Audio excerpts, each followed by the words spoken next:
আসসালামু আলাইকুম সবাইকে, কেমন আছেন সবাই? আশা করি ভালো আছেন। বাংলাদেশ বনাম ভুটানের ম্যাচের পোস্টমর্টেম নিয়ে আসলাম। শুরুতেই ইন্ডিভিজুয়াল পারফরমেন্স নিয়ে আলোচনা করতে চাই এবং শুরু করতে চাই মিতুল মার্মাকে নিয়ে। যদিও মিতুল মার্মা এত বেশি পরীক্ষার সম্মুখীন হয়নি এবং সিঙ্গাপুর ম্যাচকে সামনে রেখে তাকে বড় কোনো পরীক্ষা দিতে হয়নি। শেষ দিকে শুধুমাত্র একটি বড় আক্রমণের মুখোমুখি হয়েছিল এবং সেটিও কিন্তু খুব সুন্দরভাবেই প্রতিহত করেছে মিতুল মার্মা। তপু বর্মন, বাংলাদেশের যে স্ট্র্যাটেজি ছিল হাই প্রেসিং, সেখানে অনেক বড় একটি উদাহরণ তপু বর্মনের গোল অ্যাটেম্প। দুটি ওভারহেড শট করেছিল তপু বর্মন, একটি গোল পোস্টের বাইরে চলে যায়, একটি গোল পোস্টের ভেতরে থাকে, যদিও জাল ছুঁতে পারেনি। অন্যদিকে ডিফেন্সে একটি ভুল করেছিল, যদিও সেটি খুব দ্রুতই রিকভার করেছিল, বল কেড়ে নিয়েছিল প্রতিপক্ষের কাছ থেকে। সব মিলিয়ে তপু বর্মন ভালো ছিল, অভিজ্ঞতা থেকে সে তার পুরোটাই নিংড়ে দিয়েছে। তারিক কাজীর কথা বলতে যায়, তারিক কাজী যদিও হামজা চৌধুরী ফাহমিদুলদের বিরুদ্ধে তারিক কাজীর যে আলোচনাটি সেটি কখনোই হয়নি, হচ্ছে না। তারপরেও তারিক কাজী তার কাজটি কিন্তু ডিফেন্সে ভালোভাবে করে গিয়েছেন। তাজউদ্দিন এবং সাদউদ্দিনের কথাটি একসাথে বলতে হয়, কারণ সাদউদ্দিন এবং তাজউদ্দিন দুজনেই রাইট উইংয়ে খেলে থাকেন, কিন্তু গত ম্যাচে সাদউদ্দিনের ভাই, তার অভিষেকের কারণে সাদউদ্দিন লেফট উইংয়ে খেলে, তাজউদ্দিন রাইট উইংয়ে খেলে।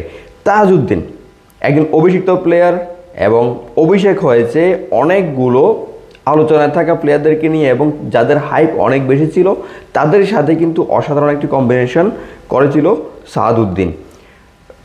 মিডফিল্ডারদের সাথে অনেক ভালো বোঝাপড়া ছিল এবং বল দেয়া নেয়া করে রাইট উইং দিয়ে অনেকগুলো আক্রমণ শেষ আনিয়েছিল, ওভারল্যাপিং করেছিল অনেকবার এবং ক্রস অনেকগুলো করেছিল, যদিও গোল বা অ্যাসিস্ট তার ক্রস থেকে আসেনি। সব মিলিয়ে একজন অভিষিক্ত প্লেয়ারের যেমনটা হওয়া উচিত তার থেকেও ভালো কিন্তু পারফরমেন্স তাজউদ্দিন করেছে এবং সাদউদ্দিন তার কাজটি করার চেষ্টা করেছে লেফট উইং থেকে।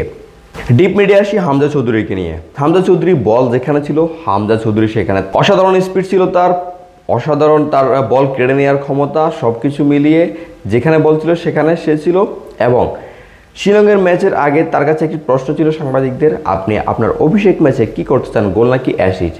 হামজা সেদিন বলেছিল আমি গোল করতে চাই। সেদিন গোল বাংলাদেশের হয়ে আসেনি, তবে বাংলাদেশের হয়ে দ্বিতীয় ম্যাচে বাংলাদেশের মাটিতে যেটি তার অভিষেকিত ম্যাচ ছিল, সেই ম্যাচের বয়স যখন 10 মিনিট, তখনই অসাধারণ একটি হেডে বল জালে পুরে হামজা চৌধুরী বাংলাদেশের হয়ে তার প্রথম গোলটি তার দ্বিতীয় ম্যাচের 10ম মিনিটে চলে আসে। সব মিলিয়ে যেই 45 মিনিট হামজা চৌধুরী খেলেছিল, হামজা চৌধুরী বল যেখানে ছিল সেখানেই হামজা চৌধুরী ছিল, গোল করার যে প্রচেষ্টা সেটি ছিল, ডিফেন্সিভ ট্যাকেল সব কিছু মিলিয়ে অসাধারণ হামজা চৌধুরীর যেমনটা হওয়া উচিত তেমনটাই ছিল।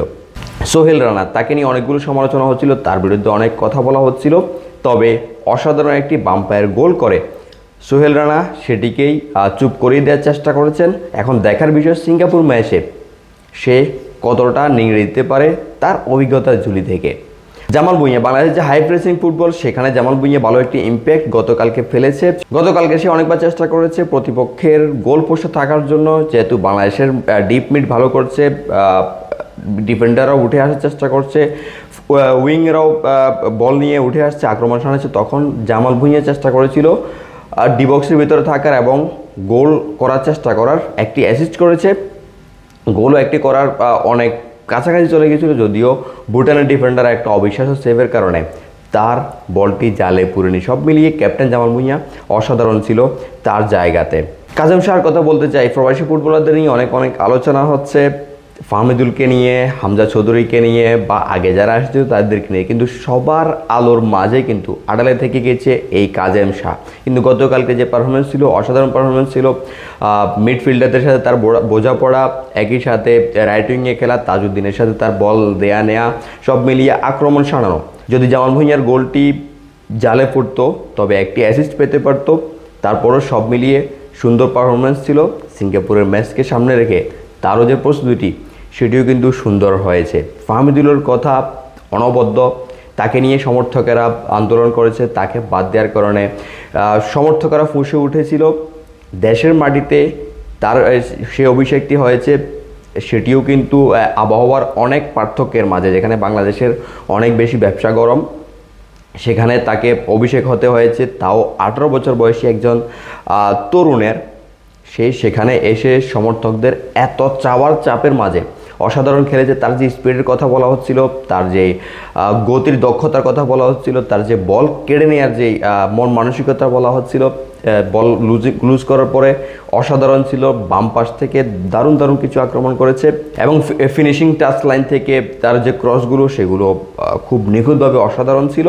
সব মিলিয়ে 18 বছর বয়সে যে ছুতোটি দেখানো হয়েছিল সেটিকে কিন্তু বুড়ো আঙ্গুল দেখিয়েই ফাহমিদুল অসাধারণ পারফরমেন্স দেখিয়েছে গতকালকের ম্যাচে এবং সিঙ্গাপুর ম্যাচের জন্য সে যে প্রস্তুত সেটি সে ভালোভাবে দেখিয়েছে। এবং শেষ দিকে রাকিবের কথা যদি বলি, সে একটু আনলাকি বলতে পারি, কারণ সবসময় তার পজিশনিং গ্যাপটার কারণেই আসলে তার ফিনিশিংয়ে তার ভুল সেটি হয়ে থাকে। তারপরও রাকিব হোসেন বাংলাদেশের একজন সম্ভাবনাময় খেলোয়াড়, অনেক ক্লাসিক খেলোয়াড়।